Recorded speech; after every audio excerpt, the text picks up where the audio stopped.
deep because I thought about it. I go, well, you're in financial services, but then again, you may want to talk about the salon because it was the beginning of your entrepreneurial journey. Yeah, it was. So, but Yeah, that's what I was yeah, trying to yeah. reduce and not have a whole bunch of, Right. the fluff. You did good. Thank you. And later, I do say you transition to financial services sector. Yes. And not, I am going to ask you though, the different. Well, you would know. I don't need to tell you that. I'll just ask you about that. You're a principal agent, you're a broker, and you're a business consultant. There's some stuff Hmm. about that. Yes. So we'll talk about it. Okay. Do you have anything in particular you want to really highlight or talk about? Because Oh. we're talking about your business Mhm. in Do general we have anything as to a highlight? business person.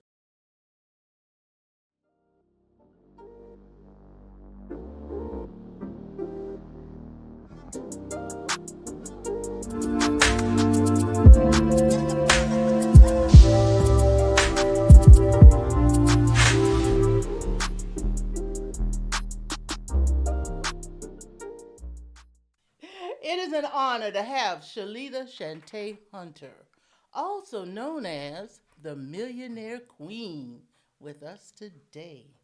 Shalita is a dynamic entrepreneur who embarked on her entrepreneurial journey in her early 20s in the beauty and retail industry. She realized so much success with her salon in her first year that she was able to quickly expand with an additional location in her second year. Later, Shalita transitioned into the financial services sector, where she is a principal agent holding several state and federal licenses and a broker in several states throughout the U.S., and she is an experienced business consultant. While addressing the demands of employment and parenthood, Shalita conceived the Millionaire Portfolio, a groundbreaking financial product designed to shatter barriers and facilitate the accumulation of generational wealth. Welcome, Shalita. Thank you. I'm looking forward to learning some of your secrets to success. Looking forward to sharing a little. Let's get started. How do you describe the Millionaire Portfolio Group and the services you offer? Well, if I had to describe the Millionaire Portfolio Group, on the onset of it starting, it was to provide a solution. So we came together to as a provision for a solution. And the first solution that us as a team needed to get around was compliance. um, and so that was around 2013, 2014. And as our organization developed, we actually formed a business structure around 2018. So at that time, it was based on providing a solution to Americans, the majority of Americans that just do not understand financial services. That's on a consumer side.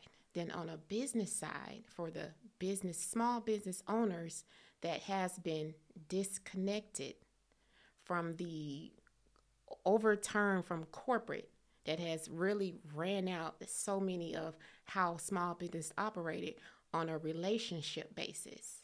So now, with everything being so huge, and we had this huge shift of corporate that has really taken away a lot of the relationship, and now it's just more technical. And we came in to provide a solution to be able to stay relevant in the community. And when I say stay relevant, it's like that time we lost when a lot of business owners could be able to provide mentorship to the younger people. And that's why I say we've lost a lot of that due to a lot of corporate, because corporate is it's a monster. It doesn't really care about that you have small kids at home. They want you to show up no matter what. And for me, I know that was problematic.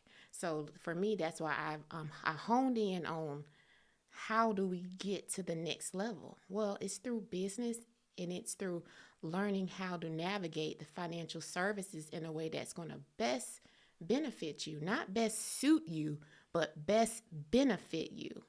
And that's a major difference that the majority of Americans need to learn.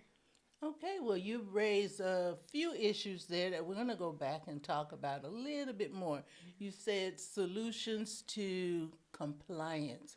When you're saying compliance, and we're talking compliance as small businesses and making sure that the small business have the right type of financial service products they really need to have, and they file or do things in a timely manner? Is that the level of Well, compliance you mean? to fully explain that, I have to take it way back. Before we were a legal entity, we were a organization of a group of entrepreneurs that were really trying to make their presence known, right? And so I was working as I just started my career as a insurance agent. Just got federally licensed to offer more services, and I had to continually um, deal with combative. Um, how can I say it? I was working for a Fortune 500 company, but they didn't really have a good track record or name. It was just a lot of chaos. So, in order to combat that, we had to develop our own marketing team. So it started out as, okay, how can we market ourselves, not the business, but ourselves, so we could reach the demographic who we really need to reach. So when I say compliance, the only people in the financial services field really knows, because we deal with a lot of compliance from not so much the state, but when you start getting to the federal levels and you Mm-hmm. have to work up under a broker dealer, it's a lot. So there's like, you can't do this, you can't do that, you can't do this. And it was so different for me because I came from the beauty industry where it was wide open. You market, you say, you do however you want to attract the person that you want to attract to sit in your seat. But when it came to financial services, that was a no. I've had corporates who changed their manual just to kind of combat uh, how I wanted to do, and that wasn't gonna work for me. I think I get the picture now. It's when you're you're comparing being in a corporate structure, Mm-hmm. especially in financial services where you're handling people's money. Mm-hmm. You're counseling people on what to do with their money, how to grow it, how to keep it, and not get scammed and ripped off. All of that you have to balance, Oh right? yeah. So there are lots of rules with insurance, Oh lots yeah. of rules with investments, Yeah. and a number of other health insurance for that matter, Mm-hmm. property insurance. So that's a tough way to go because you have to know all of the rules for all of that Right. and the rules of the corporation that you're working with. Oh yeah. Now, you mentioned broker, being a broker and having to do things a little bit different, and coming from being a small business owner on your own doing whatever Mm-hmm. you want, but now you Right. got all these other restrictions, regulations, and things to comply with. Yes. Tell us the difference though between, you said you were a principal agent, a broker, and a business consultant. To me, as a layperson, they seem almost the same. So help other lay people to understand. How would that relate to them? Oh wow. Well, being a woman in a male dominated industry. Now, there's another layer to that. Being a black woman in a male dominated industry, I represent 4% of the American that actually became a principal. So I'm actually in leadership. And when you're in leadership as a principal agent, it's just like being over a school. So as a principal agent, you're over the agency. You oversee compliance, but most importantly, for the agents that work up under my umbrella, I'm able to educate, and are able to control what goes out into our community. So if there is a push for, oh, we got to sell this final expense, this burial, this whatever, you know, as a principal, you dictate what goes out into the community. So we're in Tallahassee right now. I know the Tallahassee area like the back of my hand. Why? Because I was born here. I live here. I know the people.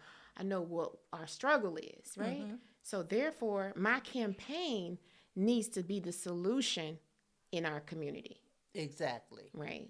So that's the leadership role that the principal agent has. So you have an agent that's just in charge of, okay, I'm gonna sell this, I'm gonna sell that. The principal agent says, well, this is what we're gonna do. This is where we need to target.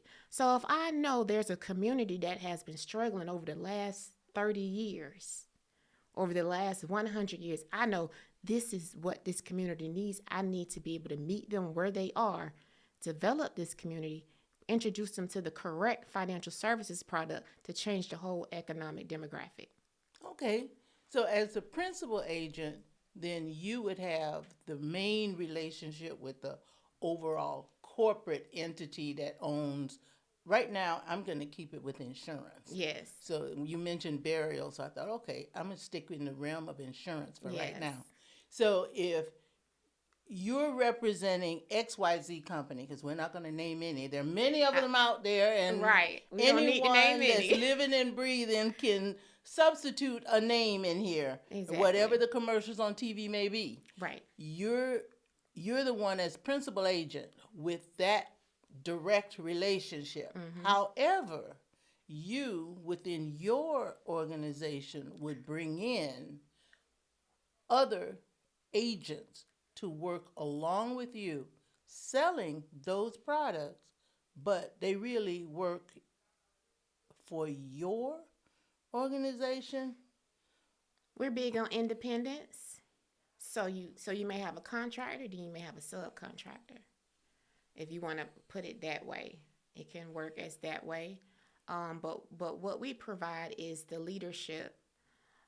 We provide the structure. Okay. We provide the bonuses. We provide that umbrella. Say, for instance, it could be what they call an IMO or a marketing agency.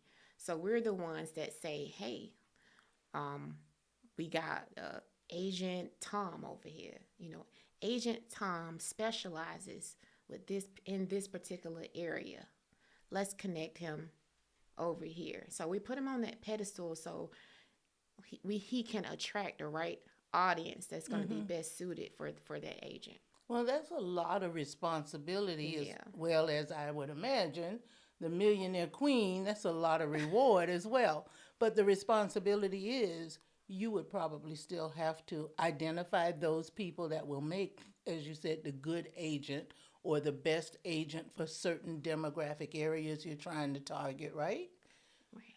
Everything And comes down to education there you go. And train them and training. and make sure they're representing you well and they're representing the other companies that you, because as a broker, I would think that's more than The one most company. important thing is representing the consumer. Representing, we take it from, you're not actually the representation of the company. It's more important to represent who you're serving. Love it. Yeah. Love it. I like that angle of good customer service and you're taking it from the consumer, the ultimate user or beneficiary of the Correct. products that you're Correct. offering. And it's a wonderful service, and especially in, well, not just especially in this community, any community, I would say would need a service like what I'm understanding that you're offering because so many people don't know about financial services. We don't sit there every day. We might watch a commercial on TV and go, Right. oh, that's interesting. And you may call somebody and just receive some random person you don't know. And here it is. Your life savings is going to some random person. Correct. Yeah. Yeah. So you're there to save them from themselves. Yeah. I don't have any money to give anybody random, so you can't save me. I'm already with no. But so that's really interesting. You also mentioned balancing, parenthood and Mm-hmm. having to work, and that's the benefits of why, or I guess some of the genesis of why you had to Mm-hmm. go out on your own. So Mm-hmm. talk a little bit about that. What was the issues, or I'll say, or how many children do you have, and what do you have, whatever you care to share on that end. Yeah. Well, time freedom was became very important to me. Mm-hmm. You know, I was in situations where I had to choose. Um, I'm used to I could work 12 hours a day with no issue. I was in a situation to where the cash flow wouldn't stop. But at the end of the day, well, I have children here. Um, Am I going to be able to cook, or are they going to eat fast food? Am I going to be able to represent them at school when there is a challenge, which means you got to go during school hours? Or am I going to say, no, I have to work? You know, what type of mother am I going to be? How involved am I going to be? You know, so everything came down for time freedom for me, and what I realized when meeting with other families, I realized that they were constricted from having to be on their jobs, not making enough money, and so they kind of felt stuck, not having a roadmap to guide them from point A, point B to point C. And really, um, people need that. They need to be able to see a vision much larger than them, and they need that support to help them realize that. Absolutely. I certainly needed a roadmap when I was younger and trying to figure out my ways. I don't want to be a little old bag lady sitting on the bus bench and everyone's feeling sorry for me. So, yeah, I Yeah, needed a yeah, yeah, roadmap when I first yeah. started. And I think I would say that kind of stemmed from me growing up younger. Me having my mother always worked. Till this day she works, and she know I call my mom was a workaholic. She love it. She loves it. Very passionate. Um, but just having that experience that I was a mom's girl. I always wanted to be up on her, always. So I've experienced, my parents going through a divorce, relocating, having to live with my grandparents, which really humbled me. Because the whole Hmm. time, like, I'm living with a set of people that really are not obligated to care for me, but they Yeah. do it anyway, and I don't feel outcasted or anything about that. So with me becoming a young parent at the time, from my experience, I knew I wanted to give that time. I wanted to be present. And I wanted them to always have a place that they could call home. That is very admirable. Mm, There's a lot of children, unfortunately, don't receive that type of upbringing. So yeah, it's good that you were able to find a way to do that as yeah, well as be successful. yeah. Yes, now I understand you have a special event coming up soon in our area of Tallahassee, Florida, that would be beneficial for individuals here in Tallahassee. Tell us more about that. Oh wow. So the my husband actually created um the what we know now as a movement, the financial wake up. He mastered events. I mean, that's kind of how we reunited from events and from being in the community, serving the community, and that's kind of where we reunited and kind of took off from there. He says, you know what? In order to reach, we need to just make everything a party. Everything need to be a party. I was like, well, I love partying. And so we were sitting along with a pastor from Georgia that has one of the largest churches there, and he came and said, I don't know what you guys are doing, but something drew me to you. So we sat down and we had a talk that day, and the financial wake up was born, and we had our first one we called the wake up earlier this year in March, Mm-hmm. and from there. It was like, okay, what we're going to have is multiple wake ups throughout the year. And the wake ups are financial workshops, um, with, that discuss different things locally here in the community that we see. Okay, this is what people want to know about. They want to understand how life insurance works. How can they use it while they're still living? What's the benefits of it? Is it the best for me? So we have a different lineup of different type of workshops throughout the year called the wake ups. Then the huge event is in July, which is a 2-day event, financial wake up conference. So you take all the small snippets of everything you learned from the workshops, everything you might have learned on a YouTube Academy, that, the more you dive into it, the more you get lost. And what happens is you got all this information, you don't know how to use it, but you got it all. You got Yeah, your notes, but you haven't moved yet because you're overwhelmed. It's just too much out there. So at the absolutely. financial wake up, it's action based. Now that you got all this information, let's show you how to use it. Let's put this roadmap together. So we having, professionals that's inside of, we created, at the end of this year was a collective. So the collective consists of professionals and business owners, that are right here local in our community. And we meet every Sunday to strategize and to, work on ourselves as personal development. And our focus is financial empowerment. Does everyone in the collective, each business that's in the collective, is it everyone that's devoted to financial services, or it's different aspects, like you said, personal development for Mm-hmm. people, but it could be some people that are business coaches, some people that are spiritual coaches, financial Mm-hmm. people? Are they from different aspects of life and business, or is it only We're financial definitely related? from different aspects of life. As you know, the goal is financial empowerment. That is the thing.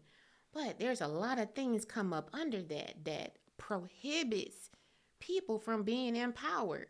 Yeah. You got trauma, Mm-hmm. whether it's it could any type, abuse. You've been in the wrong relationship, abuse from a spouse, sexual abuse creates different trauma that could hold one back from getting to a financial empowered space. Yeah. You'd be surprised how many women never, was in charge of doing their own finances. And they never, don't even know what's over here in their investment account. My husband handled that. Yes, I was just thinking that. I spoke to a friend that I hadn't talked to in about 3 months, and she had disappeared. And Mm-hmm. what's going on? We were talking. I said, "What's going on? What's happening?" She said, "Oh, I'm gonna call her husband Jim. His name isn't Jim, Okay. but Jim came to me and said he wants to break up." She was devastated. They were together 38 years. You can Wow. Oh imagine if my. they were together for 38 years, how old these people are now. Right. Even if they were the teenagers when they started together, they're Yeah. still not young. Mm. And now she's going to be on her own. And since he came to her, he's already planned his move. Mm. Now she's trying to figure out. So when you say that, there's so many women that, not just women, I guess individuals, Mm-hmm. that will find themselves where they were a couple Mm-hmm. and all of a sudden they're no longer a couple. Right. And it could be for any reason. Right. And they have to learn how to Widowhood, navigate that. yeah, divorce, whatever.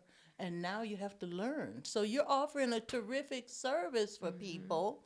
I would imagine the wake up includes helping people to navigate or even figure out. You got to know where you're going to navigate, right? Yeah, you To do. figure out Yeah. what direction they want to go in. That's Mm-hmm. part of the wake up, right? Mm-hmm. That's part of the wake up. And one of our biggest things too for our area specifically is scaling. Um, that is one of the biggest things here in our area is with small businesses is getting to the next phase, the next chapter. And it's like, you know, I have friends that have been in business that inherited from their parents. And they're like, I really want it to look like this. I Mm-hmm. really want it to be like this. I really want to move out the way. I really want I want somebody to be able to run this. But the two things that are keeping small business from scaling, one is fear, Yeah. and two is just not having the correct system in place to do that. And if I got to add three, not being open to change as well. Yeah. Yeah. You're Yeah. right. And It is. our landscape is different like no other. Tallahassee, we're the capital, but if you look at it, we're like one of the smallest, you know, uh, capital. We have people that are always coming in, coming out. So it's like a revolving door. Yeah. Then we have people that a lot of people just not from here that are actually very involved in doing a lot. You'll find that the people that are very active, like yourself, is not even from Tallahassee. Well, how many years do would it take to qualify as I'm a Tallahassean You know now? what? I don't think there Probably is no not. year of qualification, right? Because my father relocated from Tallahassee when he was 18. Now he moved to the city, but you can't take the country boy out of him. He been trying to get back here ever since. And that's what's in him. They say, Yeah. you pretty made up from ages 0 to 5. You pretty made up of what's, in you. So you better try to instill and pour into, during that short little time. And then from there, everything's supposed to be built upon. So no, you can't ever become a native. I don't care how long you've been in that city. I understand. I totally understand because I have an affinity for some other place. I won't name it right now, but Right? it's okay. It's still tropical. I don't. I guess Tallahassee's not considered tropical. Not at all. We're Not at more we're all. more Georgia than anything. That's right. We got hills, trees for days. Oh, and if anybody dealing with asthma, they come here, they be like, Lord, the asthma start acting up because of the trees and things. So yeah. It has its personality. It We'll does. just we'll Very just much go so with that. personality. But I'm really excited to see more about your financial wake up Mm-hmm. when the event occurs, the big event in July. Because right now we're in January, so you're gonna have a Mm-hmm. little one, a smaller event in Mm-hmm. between. Our first wake up is the 28th of this month. Oh, okay. Yeah, yeah, yeah. So we're in the midst of okay, we have public, we call it public access because it's not open to the public. Our wake ups, it's within the collective. We have guests that we invite in. So we're still kind of positioning with how it's going to be done, but we're always open for to be invited out. Say if somebody want to have a wake up for their organization, we would go in and have it strictly for their organization. So, Oh. yeah, it's not just you come to us. If you want to have it at your organization, just say, hey, call, Mm-hmm. and, Okay. So you set John up. Q. Public couldn't just knock on the door and say, "Hey, I want to come by around 2:30. Let's have lunch and discuss." Not for a wake up. It's for groups. It's for organizations. Yeah, but our big event is open to the public. That's why we want to bring everybody in that has been involved, any organization or business that's been involved, any agents. I mean, we coming to have a big party, and that's why we're gonna put everything together. Is You know, everything finalized already? You know the venue, you know the cost, you don't have to say cost or anything on it. But you have it finalized already, or if not, it's okay. Whenever you do, we can put yeah. it in the show notes. I won't speak on that part right now. I totally understand. I understand. Well, Shalita, do you have anything else you want to tell us? No, I'm not a very open person. And even like when I'm out with a group of people, I'll tell a story just so that group can kind of get a better understanding, not who I am, but how something could help them. But other than that, I like to be a closed book. But you're the millionaire queen. You can't keep that good information only to yourself. Yeah, I let it out based on where I'm at and who's there. Yeah. And, when you get a feel for the people, the area, they ask specific questions or whatever. Because we was actually doing one and I didn't know that we were live. Oh. And see, I actually share a lot. But, I didn't know we were live. I understand. And you're in a regulated industry with a lot of Yeah. compliance. So I get you on that. Yeah. But it yeah. worked out, I'm sure. It worked out great. And when I say I share a lot, it's like sharing of me, my personal experience, So being relatable, Yes. because people want to talk to people that they can relate to. For sure. Especially us. We come from, they ain't finna share all that information, and I got to share my finances, and so What you do might you get mean? How much if do if I they make only a week? sharing half a picture, I can't really, you can't get the help you need by only sharing half or sharing one thing. The more open you are, the more the help you could receive. So with me showing you who I am, as this vessel, my vulnerabilities, my struggles, now it gives you permission to Yes. gives you that permission to be open. And you're more Yeah. relatable, and I'm more willing to give you my money. Or allow you to guide me along the way and direct me to John Q, who will take my money. Yeah, And yeah. hopefully John Q takes the money. I don't take nobody's money. you don't take anybody's money. You just stand there. Ta-da! Hey, I'm the Millionaire broker. queen. I'm the person in the middle. Okay, the lady in the middle. All right, lady in the middle. I really appreciate this time. I'm sure everyone else did too. We learned a little bit. Yeah, thank you Yes, for having me. indeed. It's on been the my Cup pleasure. of Glo. That's right. Connect, uplift, and promote. Yes. The Cup of Glo. Yes, indeed. That's who we are. Thank you. Really appreciate it. You're welcome. All right, Ava. We're good?